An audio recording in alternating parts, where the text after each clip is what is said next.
साहित्य निधि में सुनिए डॉक्टर सूर्यबाला की लिखी हुई उनकी एक प्रसिद्ध कहानी रेस। डॉक्टर सूर्यबाला जी किसी परिचय की मोहताज नहीं हैं। वे एक अप्रतिम साहित्यकार हैं। प्रस्तुत है कहानी रेस। Hello 465 speaking. रिसीवर से आती आवाज़ चहकी। चीज़ पराठे के साथ रशियन सैलेड चलेगा? ओके मतलब इट्स ऑल राइट। चहक सर्द पड़ती लगी। कमाल है, मैंने तो समझा था तुम चीज़ का नाम सुनते ही उछल पड़ोगे। चीज़, क्राफ्ट चीज़, इम्पोर्टेड, मज़ा आ जाएगा। और तुम okay all right? Sorry I am busy, फिर रिंग कर लूँगा। कट। सामने रोशन खड़ा था उत्तर की प्रतीक्षा में। कितना कठिन होता है बादलों की नमी में धूप का तीखापन भरना, लेकिन आदत से सब कुछ हो जाता है। और आदत भी कोई एक दिन में नहीं पड़ जाती। अब पड़ गई है तो बस एक सख्त सपाट मुखौटा और आवाज़ की सर्द बेजारी पर रुआब की एक भरपूर तह। बना लो। जी साहब। उसके बाद एक उड़ी उपेक्षित नज़र फ़ोन पर टिकी थी और बादलों की नमी काटकर रेडियो का नॉब घुमाने लगी। हेलो मिसेस शुक्ला बोल रही हूँ। गुड मॉर्निंग मैडम, साहब आज लंच पर नहीं जा सकेंगे। क्यों? टाउन गए हैं कुछ ज़रूरी डीलिंग के लिए, आपको रिंग करते पर टाइम नहीं था। ओके। कट। नज़र उठाते ही समूचा मस्तिष्क बौखला उठा। रोशन फिर उसी तरह हाथ बांधे खड़ा था। रिसीवर से आती आवाज़ बखूबी सुन ली है उसने। आज का नया नहीं है, पर मेम साहब उसी बात को दोहरा कर मोहर लगा देंगी, तभी टलेगा। रेडियो से आते वागेश्वरी के आलाप पर खींचकर उठी, फिर तुलसी से बोली, साहब बाहर खाएंगे, मेरा खाना लगाओ। जी मेम साहब। वागेश्वरी पर टिका नॉब फिर तेजी से घूमा और अंत में पॉप म्यूज़िक के शोर में ठहर गया। खाना लग जाता है। चीज़, पराठे और रशियन सैलेड। बड़ी सी ओवल शेप टेबल, बीचों बीच बैठी हुई वो, पराठों की परतों में गरम गरम पिघलता हुआ चीज़, कैंडल्स, ब्रॉसवेयर्स और शोख रंगों की एब्स्ट्रैक्ट पेंटिंग में सजा डाइनिंग रूम। पहले उसकी बगल में सुब्रत की ऊंची सीट रहती थी, गले में एप्रन बांधे गोल मटोल गदबदा सुब्रत जिप्सी की गीली नाक को गाल से सटा सटा कर उसे लिपटता। लॉन में चुनमुन खरगोश के पीछे भागता, सफ़ेद सलेटी कबूतरों को उछालता पकड़ता। तेजी से दौड़ते चित्र स्टिल हो जाते हैं। वेलम स्कूल से आया टेलीग्राम पढ़ती मम्मी और कौतुक भरी आंखों से निहारता Subrata. We are just lucky Rashi, नहीं तो लोगों को 2-2 साल लग जाते हैं वेटिंग लिस्ट में। लेकिन इतनी जल्दी भेजना पड़ेगा? सुधीर, मैंने तो सोचा था अभी 1-2 साल। अभी मना कर दो सुधीर, बहुत छोटा है। डोंट बी फुलिश राशि, बच्चे के कैरियर का सवाल है। मैं अभी से सतर्क हूँ कि मेरा बेटा मुझ पर नाज कर सके और मैं उस पर मैं तो उसके बचपन को बाहें भर भर कर समेटना चाहती हूँ सुधीर। कुत्ते, बिल्लियों, खरगोशों, कबूतरों, फूलों, तितलियों के पीछे भागता किलकता बचपन। प्लीज़ अभी उसे कैरियर की बंदिशों में मत बांधो। रबिश राशि, वर्तमान हमेशा कल को पाने का साधन है बस। कल सुब्रत का अपना एक कैरियर ये भी होगा कि वो शुरू से आखिर तक वेलहम और मेयो जैसे बड़े खर्चीले एरिस्टोक्रेट क्लास के स्कूलों में पढ़ा है। 2-3 सालों बाद ही उसे मेयो स्कूल में डालूंगा। और सुब्रत चला गया अपनी 6ठी सालगिरह मनाने से ठीक 15 दिन पहले। टॉफ़ियों, बिस्कुटों, कई जोड़े जूतों, शॉर्ट्स, शर्ट्स, टाई, ब्लेज़र से लदा फंदा, चुनमुन सफ़ेद सलेटी कबूतरों से हाथ हिला हिला कर बाय करते करते। धीरे धीरे कबूतर, खरगोश भी हटा दिए गए, रह गई बूढ़ी जिप्सी और राशि। एब्स्ट्रैक्ट पेंटिंग के गाढ़े शोक हरे, गुलाबी बैंगनी रंग लहर मारते हुए एकाकार होने लगे और धीरे धीरे रंगों की कड़वाहट असह्य होने लगी। बस करो, गले में अटके पराठे को पानी से निगलते हुए बोली। खिड़कियों से झूलते पर्दे खींच दिए, बिना कोई पुस्तक उठाए ही चुपचाप बेड पर पड़ी देखती रही सामने मेंटल पीस पर सुनहरे फ्रेम में जड़ी सुधीर की फ़ोटो को। कितनी मोहक, निश्चल, आनंदमयी मुस्कान के साथ सुधीर मुस्कुरा रहा था। सुधीर की एकदम बांध लेने वाली ये मुस्कान, जिसमें बंधकर उसने इतना बड़ा निर्णय ले डाला था, बेहिचक। वही क्यों इतनी सूझबूझ और पैनी दृष्टि वाले पापा भी उसे देखकर गदगद हो उठे थे। रांची ने कीचड़ से कमल ढूंढ निकाला है। मम्मी से उनका पहला वाक्य था, देख लेना अपनी लगन और प्रतिभा से ये सामान्य घर का लड़का छोटी उम्र में ही बड़ी ऊंचाइयों पर पहुंच जाएगा। सहर्ष अनुमति देते समय उनका गला खुशी से भर आया था। थैंक यू पापा, कहकर दोनों हाथों में कृतज्ञता से पापा का हाथ दबाते हुए सुधीर की आंखों में जो उमंग भरी मुस्कुराहट छलकी थी, वो झुकी आंखों को बलात् उठाकर देखती राशि की संपूर्ण शिराओं में भर गई थी। सुधीर की वो मुस्कान आज कितने अर्थों, कितने संदर्भों से बोझिल हो गई थी। आज सुधीर जब राशि की ओर देखकर मुस्कुराता है तो उसका अर्थ होता है चांदनी अगरबत्तियों से महकता बेडरूम और पारदर्शक नाइटी में भीने सेंट से गमकती राशि। सामने बैठी हुई राशि नहीं। छुट्टियों में घर आए सुब्रत की ओर देखकर मुस्कुराता है तो उसका अर्थ होता है लुक एट योर फादर। महज अपनी लगन और महत्वाकांक्षाओं के बल पर वो क्या से क्या हो गया है। उनकी तुलना में तुम्हें तो कहीं आगे बढ़ना है। स्टेनो डोरोथी एक दिलफेंक मुस्कुराहट और उसका हाथ धीमे से दबा देता है। ब्रेवो गर्ल, उसकी मुस्कान कहती है, ये मादक स्पर्श अगर रोज चाहिए तो काम परफेक्ट। नायक की ओर देखकर मुस्कुराता सुधीर, बॉय तुम मेरी मुट्ठी में हो, तुम्हारा करियर, प्रमोशन, सब कुछ। इसी तरह सोच समझ कर ओबे करते चलो। प्रतिद्वंदी बत्रा की ओर देखकर भी मुस्कुराने से नहीं चूकता। Okay partner, let's see who wins the race. अर्थात साथी, देखना कौन जीतता है इस दौड़ में। और फिर दोनों की आंखों में आई विल सी की बत्तियां बारी बारी से जलती बुझती रहती हैं।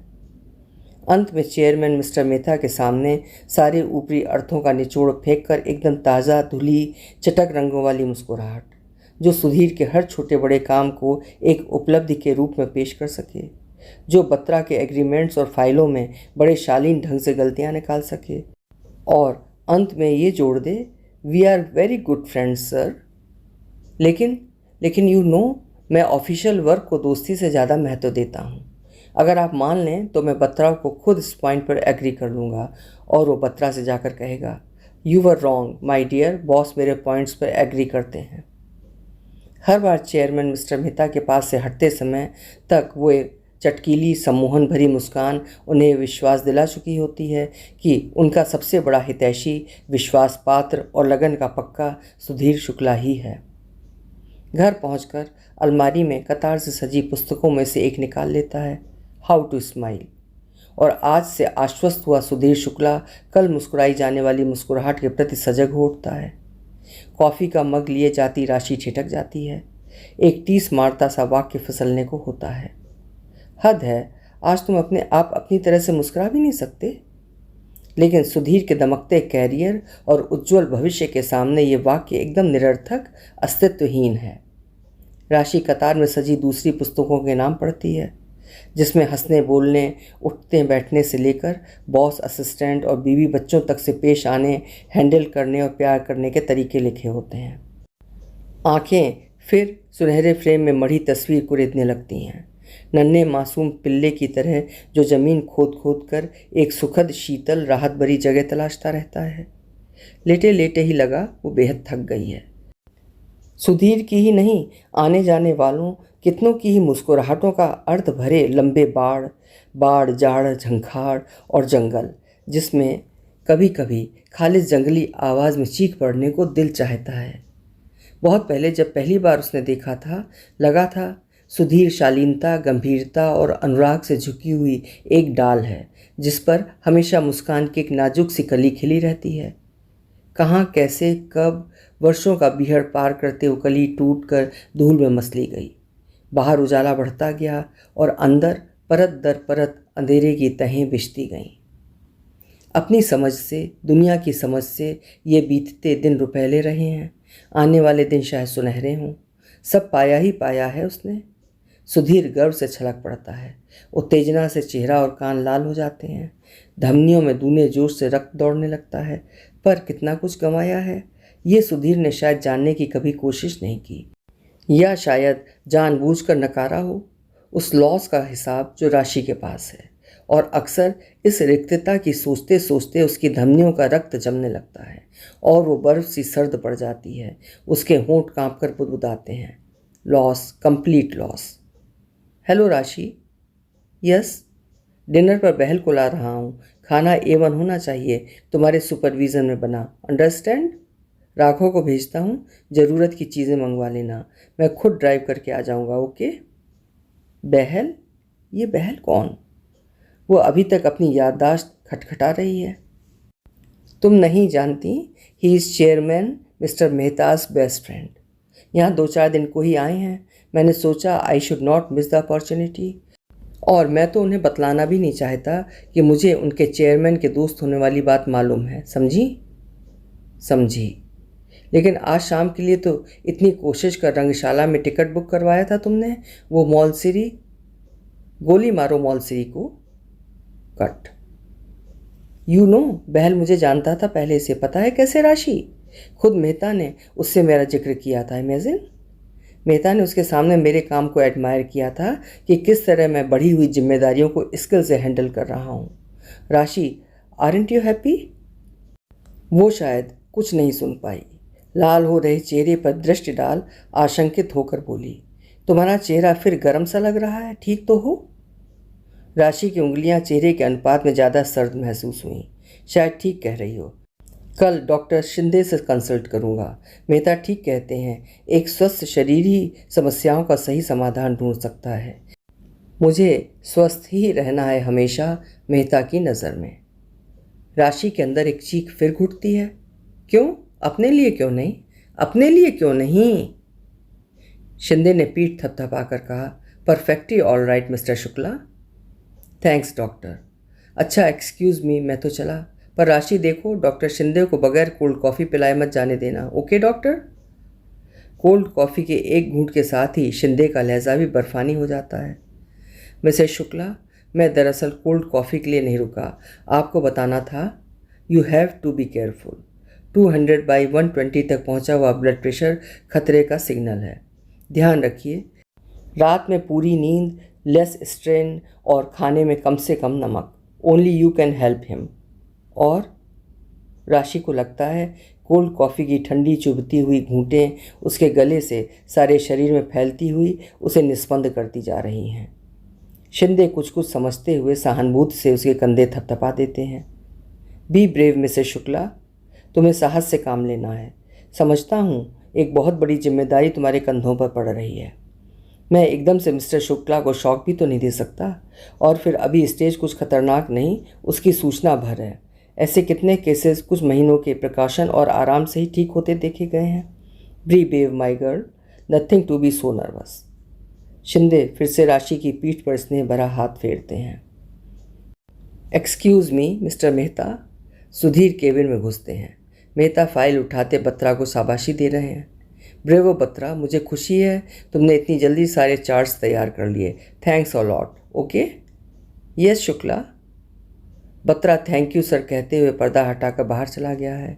पर सुधीर को लगता है जाते जाते उस सुधीर के चेहरे पर ही नहीं, अंदर भी बहुत कुछ तितर बितर करता गया है। शरीर, मन, मस्तिष्क सबको जोड़ने वाला तार जैसे झंझना कर टूट गया हो। मुस्कान के शोक चटकीले दायरे सिमटते गए। The hell with Batra. अंदर के सन्नाटे को तेजी से फांद जाना चाहता है। कुछ देर को राहत सी मिलती भी है, पर कहाँ?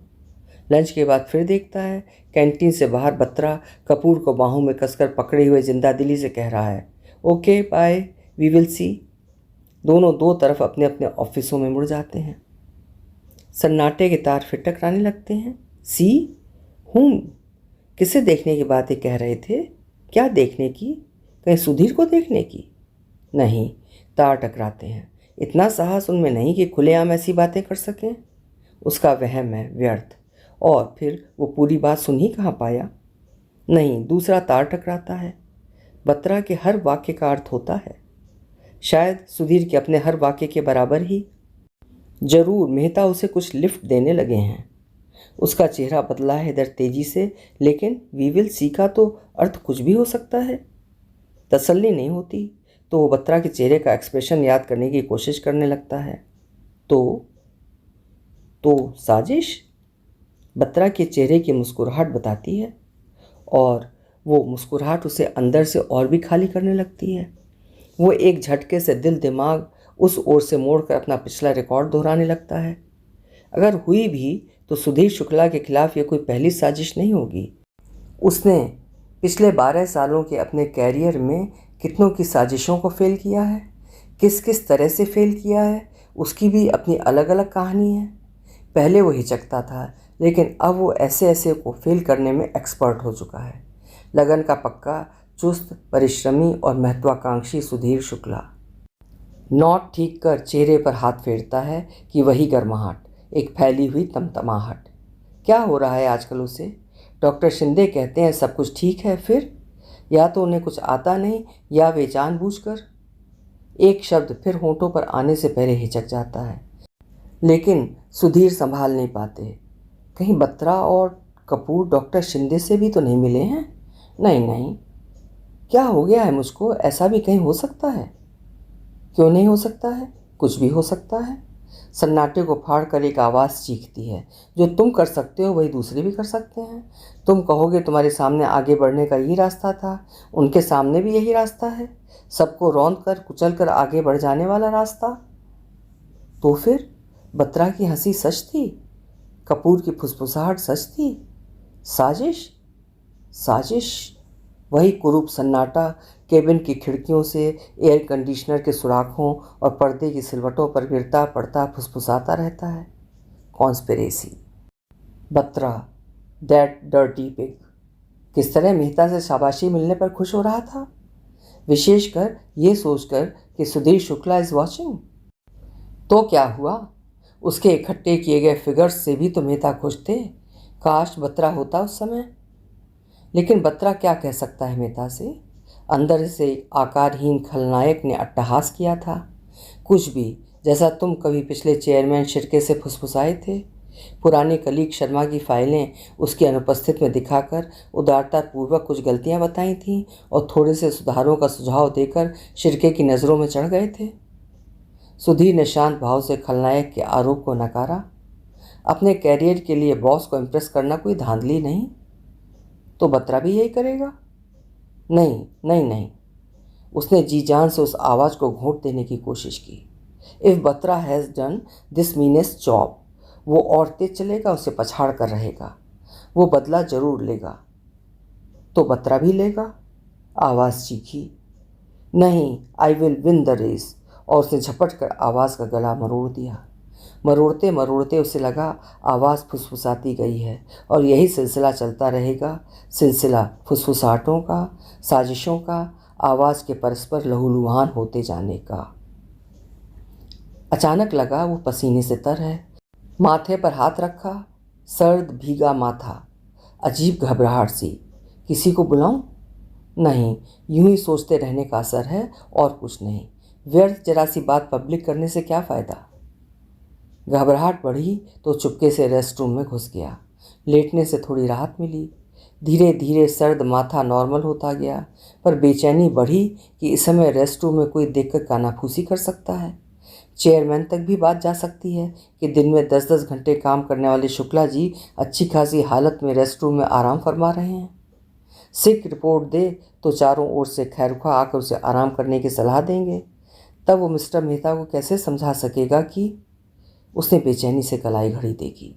2:30 बज रहे थे। 3 बजे एक पार्टी को टाइम दिया है। संबंध फाइलें निकलवानी हैं। नहीं, वो किसी और को काम नहीं सौंप सकता। वो लेट नहीं हो सकता। किसी भी तरह की सिकनेस अपने आप में एक अयोग्यता है, चलना चाहिए। हेलो राशि, प्लीज़ मेरा ब्रीफकेस भेज दो। Under 15 minutes and I am off to station. लौटने तक काफ़ी रात हो सकती है, खाने के लिए वेट मत करना। राशि चुपचाप बिस्तर पर सीधी लेटी कमरे के बड़े बड़े झूलते रेशमी पर्दों को देखती है। कलाई में बंधी छोटी गोल घड़ी की कुरकुराहट, फिर टेबल की टाइम पीस की क्री क्री और अंत में कॉरिडोर में टंगी दीवार घड़ी। एक रस मनहूसियत से भरी टिक टिक टिक। बेड से सटा सुधीर का साइड टेबल है, फाइलों से लदा। पहले इस पर एक खूबसूरत बाज हुआ करता था। गहराते मखमली गुलाब, सफ़ेद लिली या पीताब क्राइस्तमम के फूल उसमें लदे रहते। सुबह सुबह सुधीर की उंगलियों में दबा एक क्राइस्तमम उसके गालों को धीमे से सहलाता। राशि कुनमुनाई पड़ी रहती। जब तक आंखें मलती उठती, सुधीर ढीला सा गाउन डाले कोने में रखी केतली से चाय डाल रहा होता।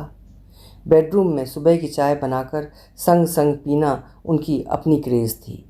कमरे में ही एक तरफ जरा ऊंची नक्काशीदार मेज पर एक छोटी सी केतली, 2 कप और फ्लास्क में दूध रखा रहता।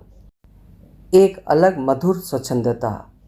बिस्तर पर बैठी बालों को समेटती वो देखती। सुधीर हाथ में चाय का कप थामे कुछ मदिर मदिर सा मुस्कुरा रहा होता, जैसे बहुत दिनों की बातें हो गई हों।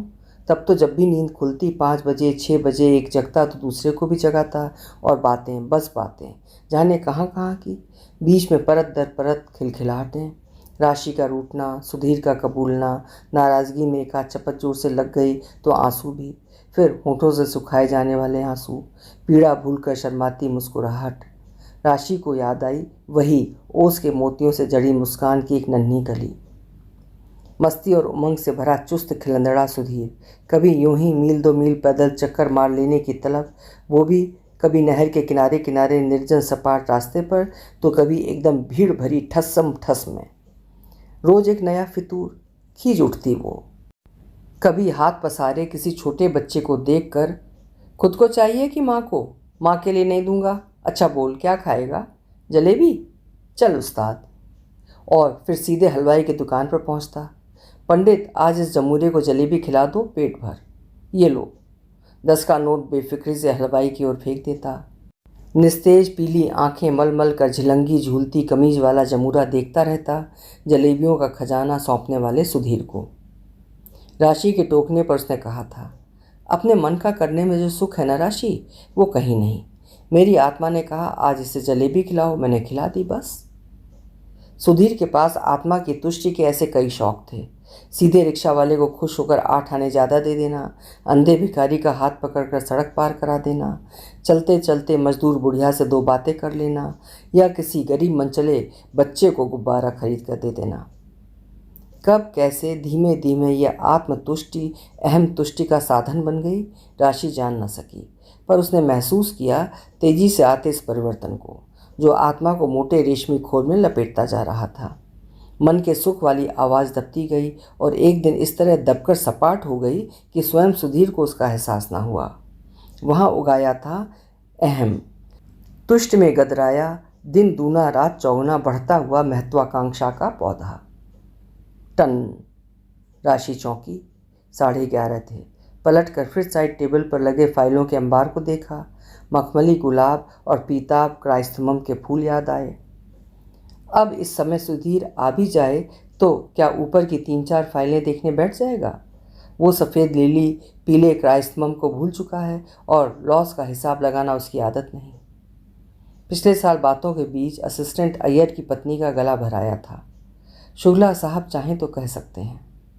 सुधीर के आने पर उसने दबी आवाज़ से जिक्र किया था, सुनो, अय्यर के काम की तो तुम तारीफ़ करते थे ना, फिर ये लो इंक्रीमेंट, ख़राब रिपोर्ट और सिंपल सी बात, चेयरमैन मेहता उसे नहीं चाहते। बस इतनी सी बात के लिए तुम भी झूठ पर उतर आए। सच बोलकर मुझे क्या मिलने वाला था? अगर पूछूं कि एक पूरे सच को इतना बड़ा झूठ बनाकर ही तुम्हें क्या मिला? मिलेगा, अवश्य मिलेगा।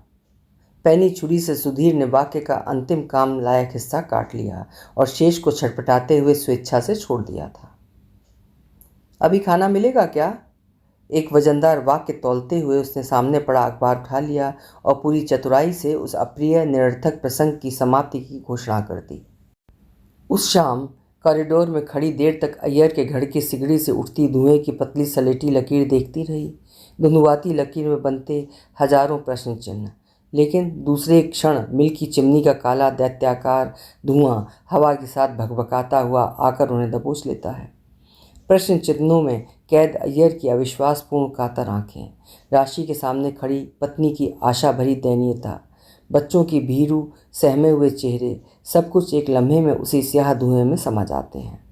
असंख्य चीत्कारते प्रश्नों का एक निर्मम समाधान। चिमनी पर टंगी दृष्टि नीचे उतरती गई। सतह पर अय्यर फिर खड़ा हो गया। कहीं पढ़ा था, दृष्टि आदमी की बहुत बड़ी ताकत है। सीधी ईमानदार दृष्टि, तब इस दृश्य को इस्पात की भट्टियां गला गला कर क्यों निचोड़ रही हैं? शायद इस ऊर्जा का प्रयोग इस्पाती ढांचे के निर्माण में होता है। इससे मजबूत ढांचे, ऐसी आंखें जो बस ऊपर की चिमनी ही देख सकें, बाकी सब कुछ सफाई से नकारती जाएं। और ये बड़े बड़े कल कारखानों, मिलों, फैक्ट्रियों के जंगल, फुसफुसाहटों के धुंध और गुबार में एक दूसरे को नकारते न देखते लोग, पहचानी चीज़ों पर अपरिचय से कटते लोग, एक दूसरे को धकेलते रौंदते, ये लोग कहाँ जा रहे हैं? सामान की आखिरी किश्त के साथ तांगे में बैठा अय्यर और उसके बीवी बच्चे। सिगड़ी का धुआं अब नहीं था। टन। राशि पलटी। 11:30।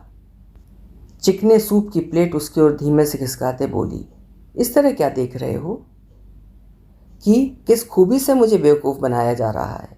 ये उबले खानों की बढ़ती रफ्तार, सब्जी में हमेशा भूल कर कम डाला जाने वाला नमक, टेबल पर बढ़ती टॉनिक की शीशियाँ, इस एहतियाती रुख का सुरूर तुम पर कैसे चढ़ गया? डॉक्टर शिंदे मुझे या तो बेवकूफ़ समझते हैं या बच्चों सा नादान। आखिर बताने में हर्ज क्या था? तुम व्यर्थ परेशान हो रहे हो, कुछ खास होता तब तो बताते। खैर, आवाज़ एकदम से किसी असहाय गहराई में डूब गई। मैं समझ गया हूँ राशि, सुनो, कुछ खास बात नहीं है ना? नहीं तो? Then don't let anybody know about this.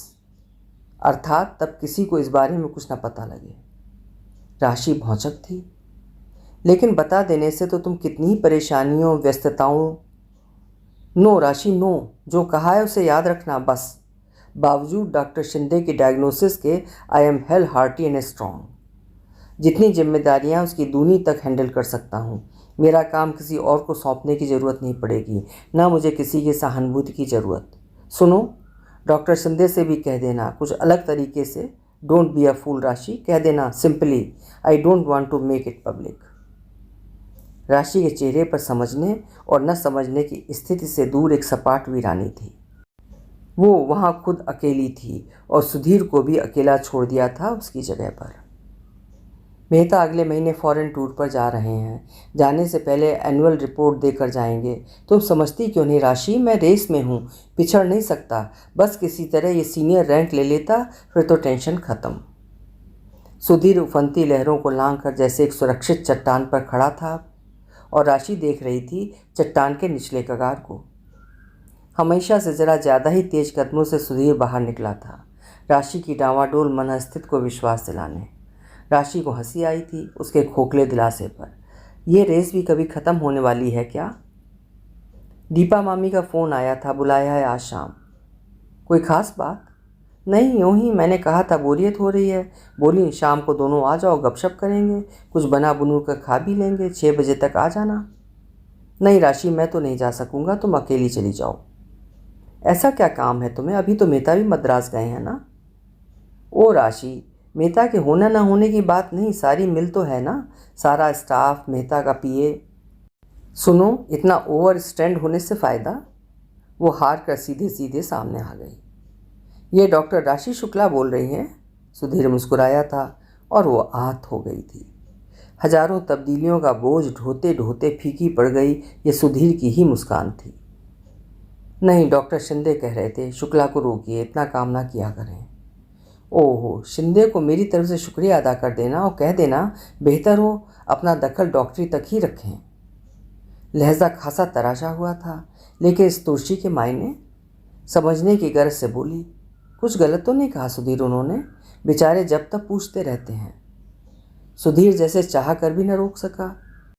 और सुनो, डॉक्टर शिंदे एकाएक मेरे प्रति इतने सदैव कैसे हो गए? सदैव के क्या मतलब?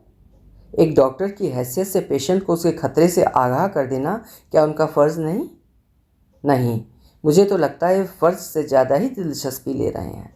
डॉक्टर का काम पेशेंट का उत्साह बढ़ाना, उसकी विल पावर को मजबूत करना भी तो है, या कि केवल बेचारगी भरी सहानुभूति दिखाकर हतोत्साहित करना और घर बाहर बीमारी का हवा बिठा देना ही है?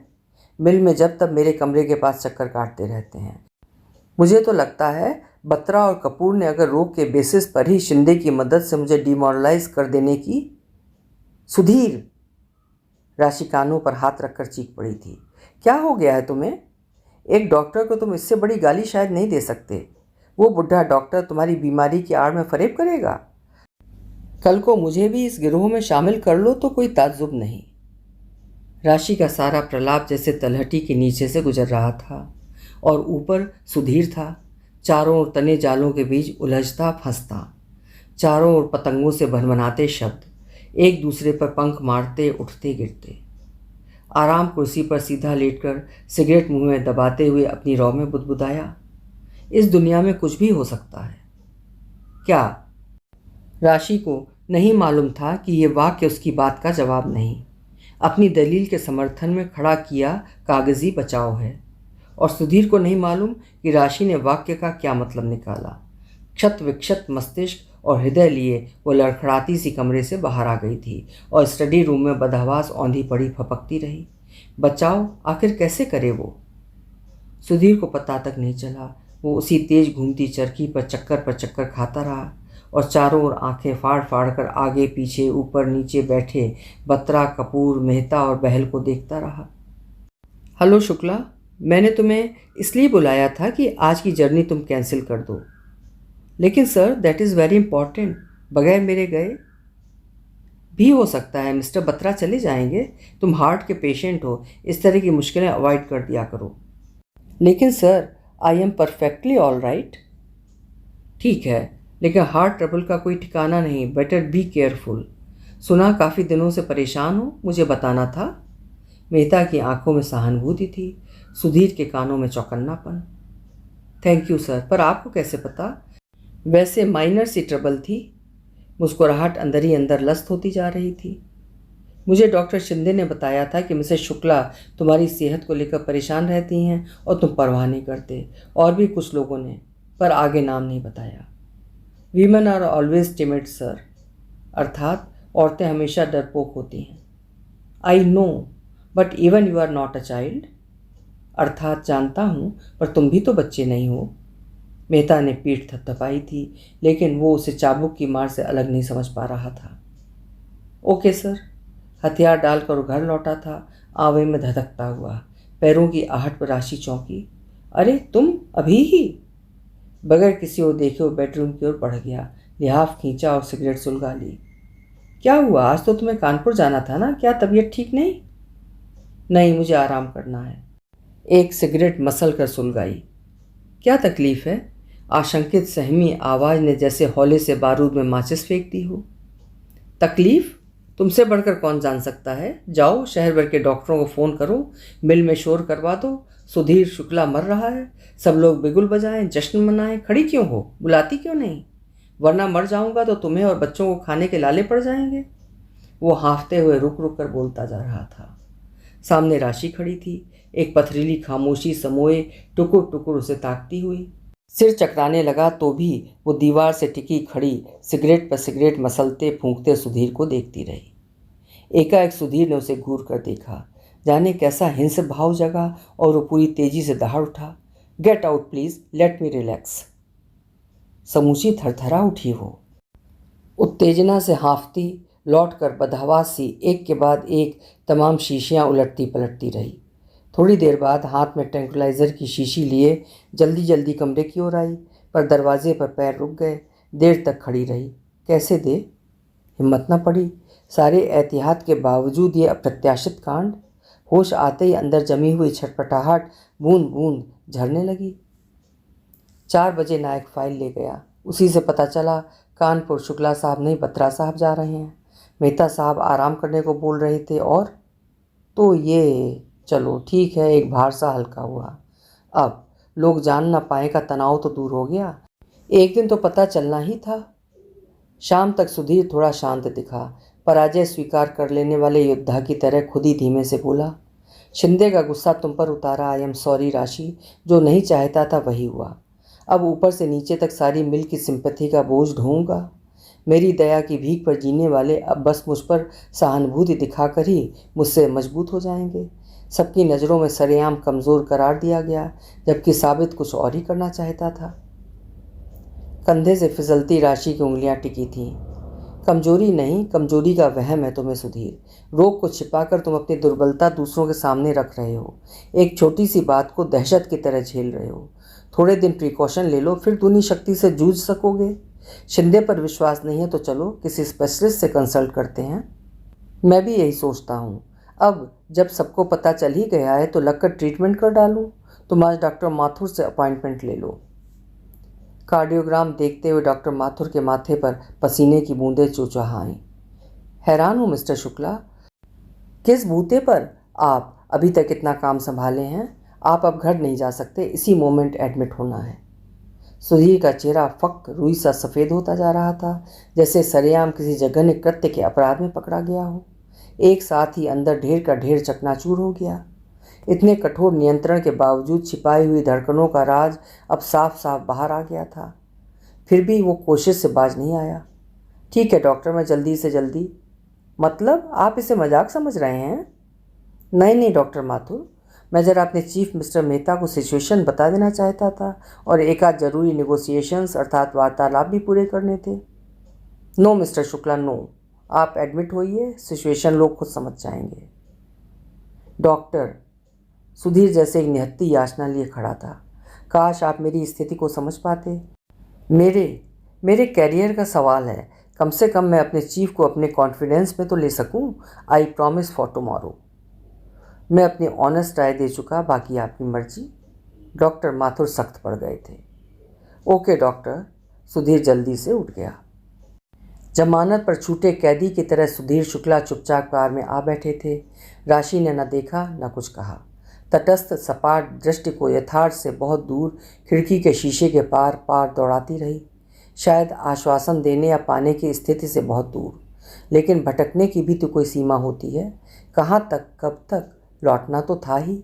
लौटी, सारे सन्नाटे को एक सैलाब में समेटकर। तुम समझती क्यों नहीं राशि? डोंट बी अ फूल। विश्वास करोगी कि जितनी पल्स देखकर डॉक्टर माथुर परेशान है, उसी हालत में मैं हफ्तों से काम कर रहा हूँ। हुआ कुछ मुझे? डॉक्टर है ना, ऊपर से स्पेशलिस्ट। देखती नहीं, एक मामूली सी खरोच पर आजकल बस टिटनेस का इंजेक्शन। इस हिसाब से तो मुझे महीनों पहले से ही बिस्तर पर हो जाना चाहिए था, और अगर हो जाता तो अब तक 2 स्टेप आगे आ जाना बत्रा के लिए कितना आसान हो जाता। लेकिन नहीं, और मैं अभी भी रोकूंगा। चढ़ूंगा तो मैं ही, तुम देख लेना। दिलासा की सीमा तोड़कर वो फिर अपने क्षेत्र में घुस गया था अनायास। राशि की दृष्टि बचाकर चेहरे से छूटता पसीना पोंछकर सीट पर से उठ गया। ज़्यादा बोलने में खुद को असमर्थ पाया, पर मस्तिष्क अपने 2 दिनों की योजनाओं की रूपरेखा तैयार करता रहा। सब तो ठीक है, जरा सी घबराहट बस। ये डॉक्टर भी तिल का ताड़ बना देते हैं। इस विचार से ही उसने अंदर एक मजबूती महसूस की। नहीं, चूकना नहीं है इस बार। फिर ये खोया अवसर हाथ नहीं आने का। बत्रा बाज की तरह झपट कर ये अवसर चंगुल में दबा लेगा। आज प्रिंस एंड कंपनी से नेगोशिएट कर उसे अपने कॉन्फिडेंस में कर लेगा। मेहता के सामने आने वाले महीनों के कुछ सॉलिड प्लान रखेगा। इतना इम्प्रेशन काफ़ी होगा। और फिर बत्रा के बारे में कुछ बेहद आत्मीय दृष्टिकोण, जैसे ही इज़ गुड नो डाउट, पर अभी ज़रा गाइडेंस की ज़रूरत है उसे। बड़ी जिम्मेदारी वाली मेरी फाइलें आप ही देखें तो ठीक। अभी तक तो मैं उसे हमेशा निर्देश देता रहता था। आई मीन, वो हमेशा परेशानी महसूस करने पर मुझसे पूछ लेता है। वी आर फ्रेंडली, और मेरी तकलीफ़ ऐसी कुछ सीरियस नहीं, पर जैसा आप कहते हैं खतरा क्यों मोल लिया जाए। सोचता हूँ दादा के पास बेंगलोर जाकर 1 आध महीने आराम कर लूँ, चेंज भी हो जाएगा। अभी थोड़ा आराम कर मेहता के पास जाना ठीक होगा, कहीं उसके पहले ही बत्रा या कपूर। लेकिन इस सब की नौबत नहीं आ पाई थी। उस दिन मेहता मिले नहीं। दूसरे दिन सुबह ही चपरासी मिस्टर शुक्ला के नाम की स्लिप लेकर आया। मेहता ने पहुंचते ही परचेज फाइलें मांगी और इसके पहले कि वो कुछ कहता कपूर को सौंप दी। कपूर के जाने पर एकदम अवाक ताकते सुधीर की पीठ थपथपाई। अपने काम का बोझ हल्का करो, तुम्हारी हेल्थ अब इतनी जिम्मेदारी कैसे संभाल सकती है। मैंने बत्रा से कह दिया है, मार्केटिंग की फाइलें भी उसे दे देना। वो उठा। कतारबद्ध टाइपराइटरों के पीछे जुड़ती सैकड़ों आंखों की चारदीवारी से गुजरता अपने केबिन में पहुंच गया। ट्रेन रिंग हुई। चपरासी परचेज की फाइलें ले गया। थोड़ी देर बाद, excuse me mister Shukla. Batra marketing की फाइलें मांगने आया। जाते जाते उसकी तबीयत का हाल और रिकवरी के लिए विश करता गया। बड़ी सी टेबल पर अब एक दो पुरानी पतली फाइलें थीं और बीच में सुधीर शुक्ला खड़ा था। केबिन में चारों ओर खिड़कियों के शटरों, एयर कंडीशनरों के छिद्रों, हर जगह में एक सन्नाटा रेंगता उसकी ओर बढ़ रहा था। उस सन्नाटे में बत्रा मार्केटिंग की फाइलें देख रहा था, कपूर परचेज पर मेहता से गुफ्तगू कर रहा था। उसने दीवार में लगे शीशे को देखकर बाल ठीक किए, मुस्कुराया और मिस डोरोथी को बुलाकर कुछ लेटर्स टाइप करने को दे दिए। डोरोथी चली गई तो जल्दी जल्दी दराजों से पुरानी फाइलें निकाल निकाल कर मेज भर दी। ठीक 4 बजे डोरोथी लेटर्स टाइप कर लौटी। सर के साथ ही डोरोथी की दहशत भरी चीख चारों ओर गूंज गई। खटखटाते टाइपराइटर और फ़ोन रुक गए। चारों ओर से भीड़ इकट्ठी होने लगी। लोगों ने देखा रॉकिंग चेयर पर अथलेटा सुधीर शुक्ला अपने दाएं हाथ से बायां सीना दबाए निस्पंद पड़ा, टकटकी लगाए मिल की सबसे ऊंची धुआं उगलती चिमनी की ओर देख रहा था। चिमनी जो बेहतर और बेहतर जिंदगी जीने की कोशिश में रौंदने और रौंदे जाने वालों को एक के बाद एक निगलती हुई तटस्थ भाव से काला धुआं उगलती जा रही थी। अभी आप सुन रहे थे डॉक्टर सूर्य बालाजी की लिखी हुई उनकी एक प्रसिद्ध कहानी रेस।